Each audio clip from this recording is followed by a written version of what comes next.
Greetings, everyone, and welcome to another episode of Plan B Success.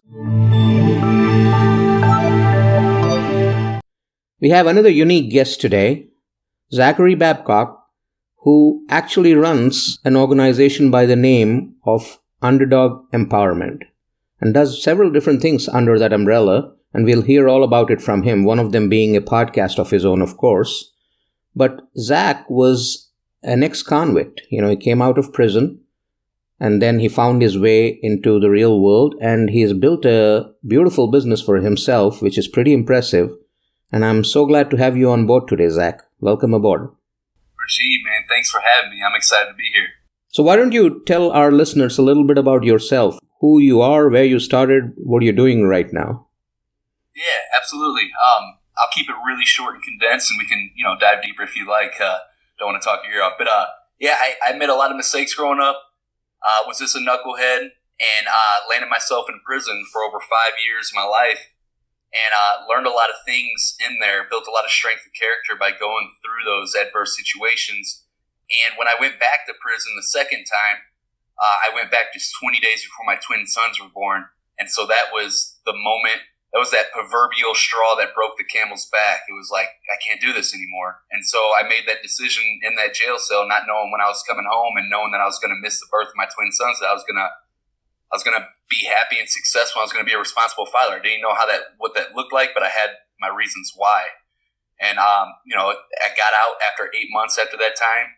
And for the next 4 years, over 4 years, struggled trying to figure this out as an entrepreneur. Didn't know anything about business, was starting from ground zero, was probably actually starting below ground zero from the positions that I put myself in. But through sheer determination, having a full commitment to being that, been able to get to where I'm at today. And there was a lot of tough, hard lessons in the process, but it also built strength of character. So I'm grateful for everything that happened. So, when I look at your story, you went to prison, and then life, that part of it might itself have been a pretty hard struggle. And then you came out of there, and then you started looking at, what do I do next? So did you stumble across different things? Like, did you try getting a job initially? Is that how you rolled? Yeah, that's a great question. So when I came home, I was trying to get a job for about 2 months with no success. I'm a convicted felon, which I did that to myself, and that X is going to follow you around for the rest of your life. And so I was getting shot down at every job that I applied for. And then I got introduced to network marketing. At the time, I didn't even know what network marketing was, so you couldn't even scare me off with the word pyramid scheme. But I did that for about 2 years. I built up a residual income of almost $2,000 within my first 6 months. But that just wasn't my thing, man. I'm grateful for that industry because it showed me, for one, that I could still create a life by design, and that my past didn't hinder me from moving on in the future, and it introduced me to personal development. It was just, it was a game changer for a guy like me coming out of prison with not being able to support his family and then being able to find that. That's pretty awesome. So did you have any mentors along the way? Like, how did you find out about network marketing or what you're doing currently? I get it that, you weren't finding a job, and so you had nothing to lose to get into business. But how did you start learning the ropes? Yeah, mentors have played such a key role in my development into where I'm at today. I probably wouldn't be where I'm at right now if it weren't for the mentors. I mean, I'd probably get there eventually, but I wouldn't have been able to streamline the process. But to answer your question, so network marketing, I found that a guy reached out to me on Instagram, and I didn't know what it was, and I was kind of naive, but I was hungry for an opportunity. And like I mentioned, I did that for 2 years, not knocking the network marketing industry. Because there's good companies and there's bad companies, and there's, just like in any industry. However, I was in a company that I was taught to just push my product or opportunity on people, and if they weren't interested, just keep it going. And I was burning relationships in the process, and that just didn't align with who I am and how I want to live my life. So that's one reason why I moved on from it after 2 years. But like I mentioned, I'm so grateful for the experience. So how did you get into podcasting to begin with? So after I moved on from network marketing, I was like, I want to be, a business owner. I just don't know anything about business or anything, but I'm going to try this out. And so I wanted to be a life coach at first. And Rajib, I didn't help a single person as a life coach or make a single penny because I didn't know anything about messaging, marketing, solving a specific problem for a specific person.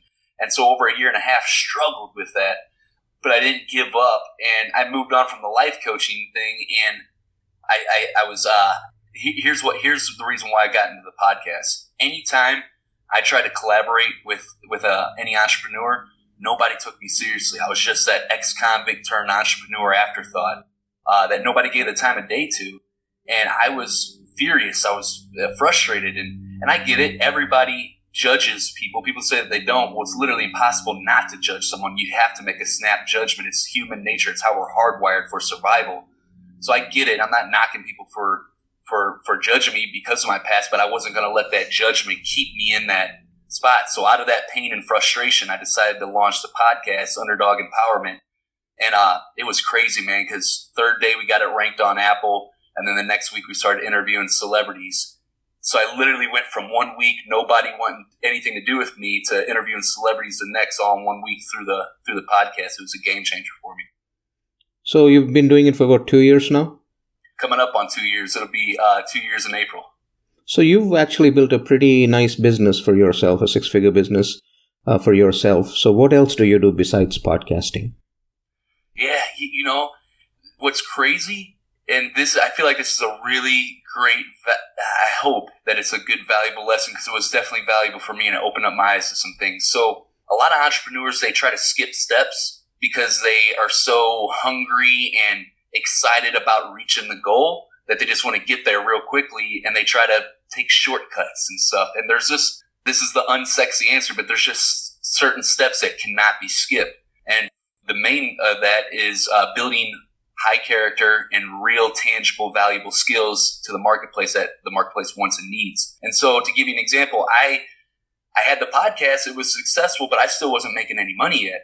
And I had a guy reach out to me that had a successful program, had over 1,000 successful graduates, and did over $20 million in revenue. And the program was lead generation, customer acquisition, and scaling a business. And so we repurposed this program with me being kind of the face of it with my podcast, with my brand, and we were bringing in students. However, I am broke at this time, and I'm sitting here trying to achieve what I'm teaching people by teaching it, and it was just backwards. And I felt like an imposter. I felt like a scumbag. Honestly, I felt like one of those guys that takes a picture in front of rented Lamborghinis and promises you to make $1 million overnight, and it just didn't align with what I was doing.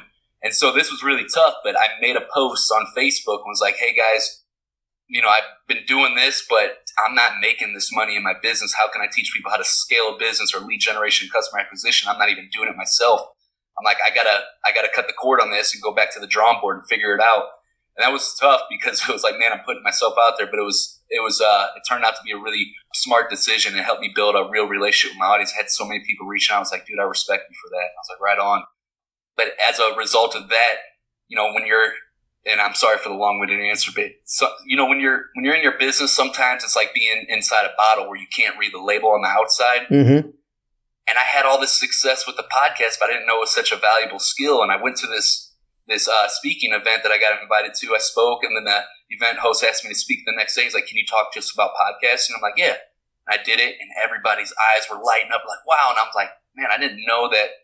What I knew was so valuable, and didn't, you know, what it was that people were excited about it. And so out of that, I put out an offer to help people, you know, get ranked on their podcast, grow their downloads, interview celebrities, all this stuff, right? And it took off. And I was like, wow, I found my sweet spot. And then I built an agency model around it where we produce other podcasters' production services for the ongoing recurring revenue. And it's been able to build a six-figure business the last 8 months by doing that. So it's been a heck of a roller coaster ride, and I know it's still going to be the rest of my life, but I'm excited for it though, man. That's pretty awesome. So when you look at the things that you've done or what you're doing, where do you see your strengths? You know, I'm a firm believer there's two sets of things, right? There's the creative aspect of things, and then there's the technical aspects of things. Not a lot of people are good at both of these. You know, some people are creative by nature.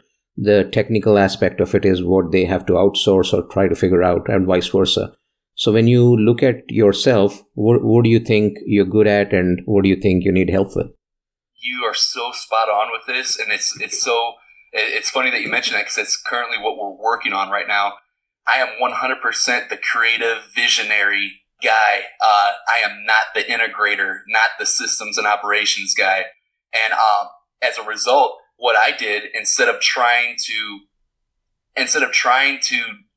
wear all the hats and be all the things, like you said, be a jack of all trades, which really is not what you want to do. I want to focus on my strengths. And so I partnered up with a good friend of mine that is super legit. He's all systems and operations. He's the integrator. So what that does is that allows me to be the visionary, lead the company, growth, marketing, all that things, and the ideas, and where he can just integrate it and build the systems and operations so that our agency runs functionally and everything's just systematized and built out so that we can operate smoothly. So yeah, I'm definitely not the integrator. So with your podcast, do you actually provide services like editing services and such, or are you more around growth strategies and those kinds of things? Yeah, great question. So like the way we get people started, either we work with people that are getting ready to launch a podcast or that have an existing podcast. And the program that I teach, whether it's one-on-one consulting or group coaching, that is where it's all marketing a podcast. It's like, how do you grow your downloads? How do you make money from the podcast? How do you interview celebrities? And how do you get it ranked? Those 4 metrics that we focus on. And that's what the program's about. But the production agency, that's the ongoing monthly reoccurring revenue, where a lot of our clients are busy entrepreneurs and they don't have the time to edit their podcast, do the show notes, make the social media sharing images, all the stuff that goes into producing a podcast. And so we offer that as a service to those entrepreneurs that need their time so they can focus on other areas of their business. Now, as far as your courses go, where do you find your clientele? Are you on Facebook? Is that where you're looking at, or are there other avenues as well? Yeah, so I feel like that's a great question. I feel like this could be really resourceful too, because all legit businesses do advertising. Like, you need to do some type of paid advertising, like to have a dependable, reliable, consistent flow of leads and sales coming through. However, you might not be able to do that right in the beginning, kind of like how I was. That's why we're moving into paid advertising now. But I do all of this. Every 2 months, I put out an offer on my Facebook profile, my personal page. But you just can't just put out any offer. You got to study copywriting and how to craft a legit offer and understand your audience. And so I invested into those things and learned those skills and developed those. And it didn't happen overnight. But to give you a good tip, like here's one thing I feel like will really help. So many people make soft offers versus hard offers. Now, a soft offer, you'll see it all the time. People are like, oh, I'll help you grow your business. Would you buy that if somebody just said that? No, it's like, no. It's not, there's nothing measurable. How are we going to do it? What's the time frame? How are you going to help me grow my business? In what area? You know what I'm saying? So instead of making a soft offer, make a hard offer. And that consists of 3 key ingredients, which is benefit that they're going to receive, and then the vehicle in which they'll receive the benefit, and then the time frame that it'll take to reach the benefit. So an example would be, I help you become an authority in your space and well-known expert by launching a top-rated podcast on Apple in 5 weeks or less. So I hit on the benefit. You become authority. It's going to be easier for you to get more clients. You're going to be well-known in your space. That's a benefit that they want. We're going to do that by getting you, the vehicle is the top-rated podcast on Apple, and we're going to do that in 5 weeks or less. So you could think about how you could reverse engineer that and come up with what you have to offer those 3 key ingredients. Awesome. So, when I look back at your life, right, generally, and this is probably a preconceived notion, is you actually pretty much literally lifted yourself out of the ashes, so to speak. And a lot of times people flounder, people who've had a bad past, they are depressed, they go down the wrong track and they totally self-destroy. That's what they do. Whereas here you are, who totally turned it around for yourself, and you're, such an inspiration to a lot of people out there. I'm so sure of that. So when you look back at your own life, what do you think was your lowest moment, and what do you think was that pivotal moment that helped you trigger that change and keep going? I know you talked about your kids, but what's it that you look back and say, hey, that was the lowest I could have gone, and then this is where the change triggered? Yeah, that's a really great question. And there's plenty of moments like that where it was like rock bottom moments, and a lot of those times it wasn't enough to get me to shift that paradigm, that perspective on life. But that one where I woke up and realized that, hey, I'm going back to prison. I'm missing out on my twin son's birth. That was so painful. Like, I can't even explain in words how painful that was, because I grew up wanting to be the father that I didn't have growing up, and missing out on their birth was like, man, and it was so painful. And I'm sitting there in that jail cell, and I'm thinking to myself, like, if I keep doing what I'm doing right now, I'm going to be in and out of prison like I'm doing right now my whole entire life, or I'm going to end up dead. One way or another, I'm not going to be in my kid's life. And is that the kind of example that I want to set for my children? Is that the kind of legacy I want to leave behind? And the answer was no. And it was so painful that literally my desire to change became stronger than my desire to stay the same. And it was that pain, that dark moment, that produced everything that I am now. And that's where you find the power in those dark, adverse situations. Absolutely. And then you also said that, about 4.5 years you tried to do something, and, you didn't find a job, and you literally struggled for 4.5 years. What kept you going during that time? That's a pretty long time, Well, I did 5 years in prison, so I was like, there ain't much else you could throw at me. No. But, no, it was, really, it was tough. There was plenty of moments where it was really, really, really stressful. Bills not being paid, backed up on things, wondering like, hey, is this ever going to end? Am I ever going to break through? It was tough, but man, what kept me going though through that is having, I'm a firm believer, and it's good to get strategic and have a plan and build your skills and all that. But I feel like, so my podcast, Underdog Empowerment, that underdog mentality is like, oh, they say I can't have this, but I'm going to prove them wrong. I'm going to do it anyways. That's like extra jet fuel and stuff to keep you going and get you fired up, but that's not enough. And what is enough though is by having strong enough reasons why you're doing it in the first place. You don't have to know how. I didn't know how I was going to get out of prison and be happy and successful. I didn't even know what happy and successful looked like at that point in time in my life. But I knew my reasons why I had to do it. I had to be back home, and I had to be in my kid's life. So I was going to do whatever it took to figure these things out. And when you have that, because let's be real here. There's days where motivation is crap. It's here some days, and then some days it's not. There's some days where you just don't want to get out of bed and do things. Some days you're just having a bad day, and that's inevitable. Every human being faces that. But if you have those strong enough reasons why you got to do it in the first place, that can help you. That will push you through any obstacle or barrier that comes your way. And that was what it was for me. And that why will grow into more things. Like it started off to be in my kid's life and still is, but now it's grown into so much more. And what kind of support did you have from your family and friends as you were going through your struggle? I was fortunate that I had a really loving and caring mother that always was there. She passed away like right after I got out of prison last time. I'm glad that she got to see me turn my life around.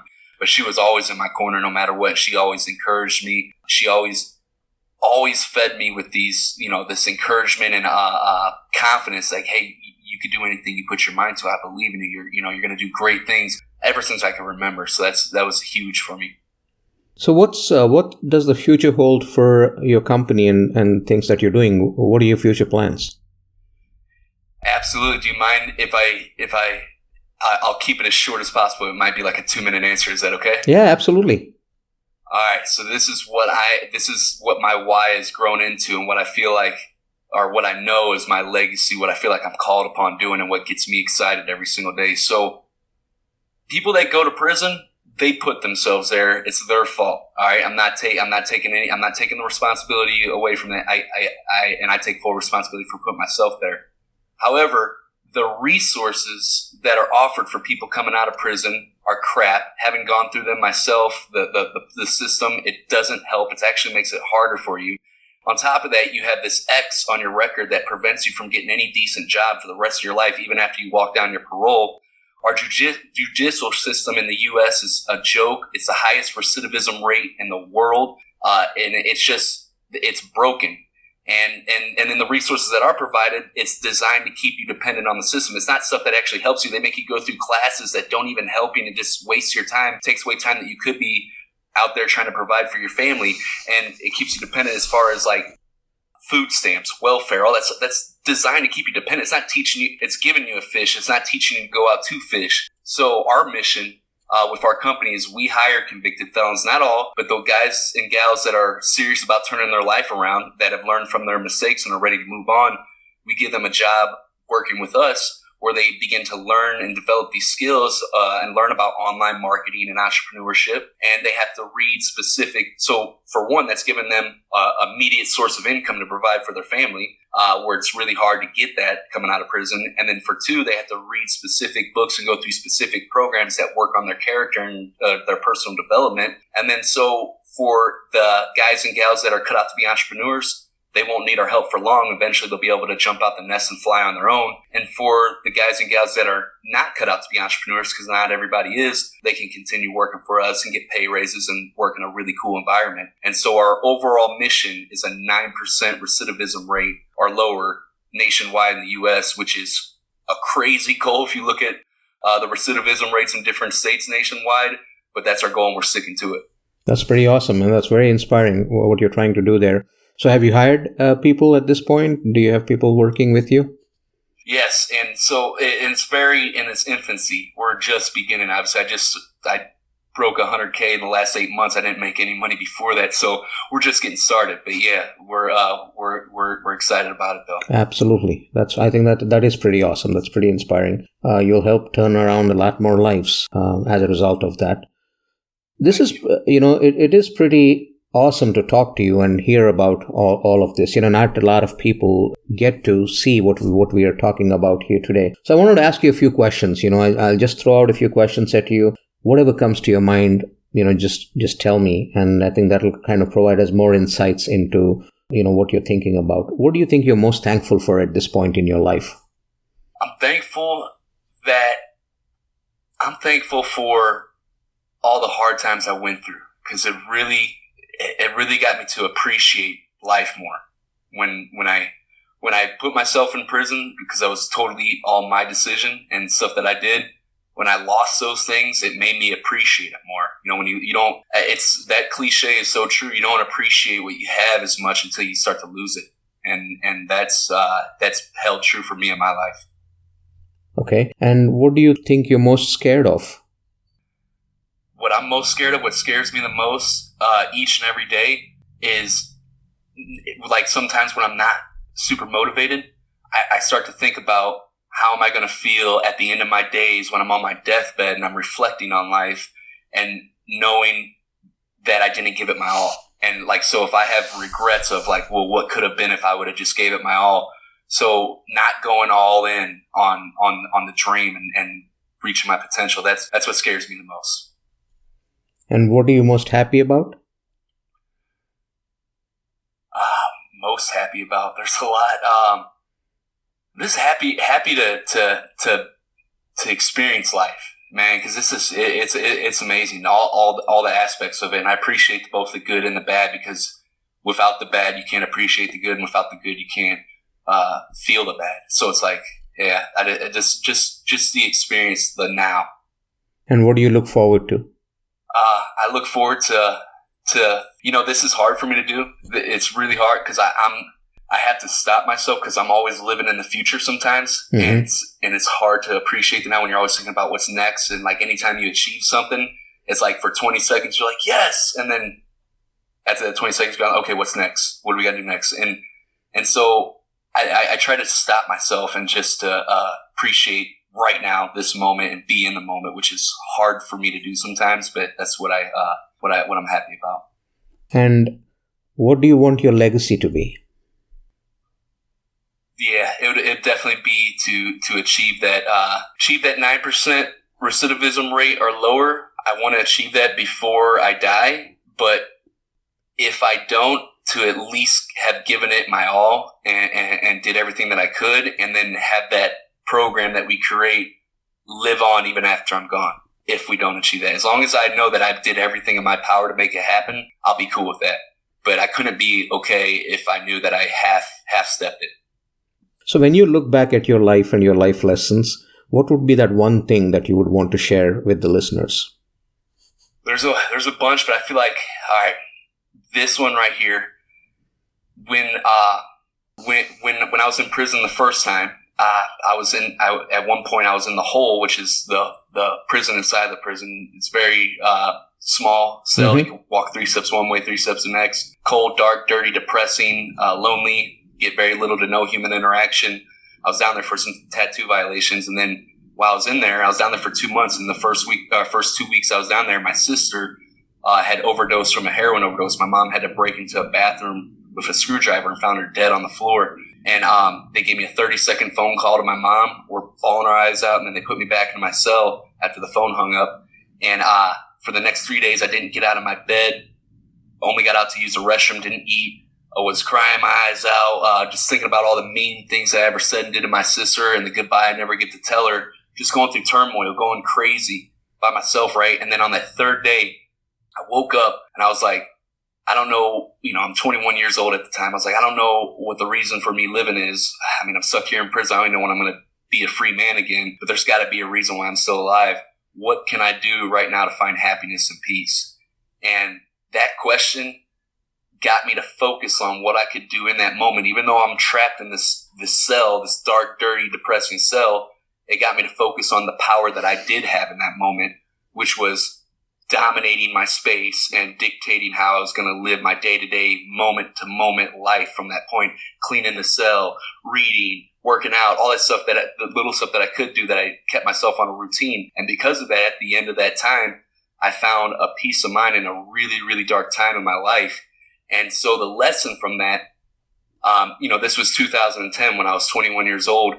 Well, 2017, long after I got out of prison, I read a book by Tony Robbins called Awaken the Giant Within. And he literally talks about, in that book, he said, the quality of questions that you ask yourself determine the quality of your life. Anytime you hear a question, whether you're asking it or hear it from someone else, your brain immediately focuses and searches for the answer.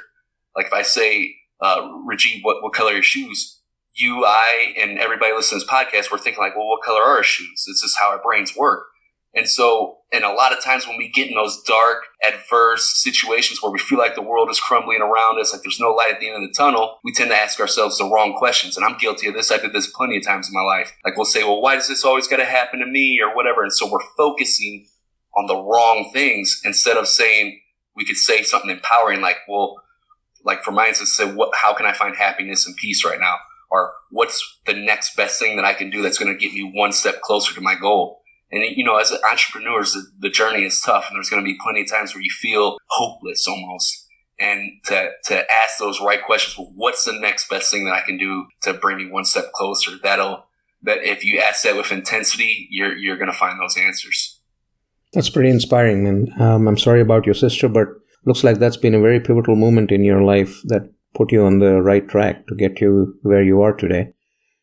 Well, thank you, brother.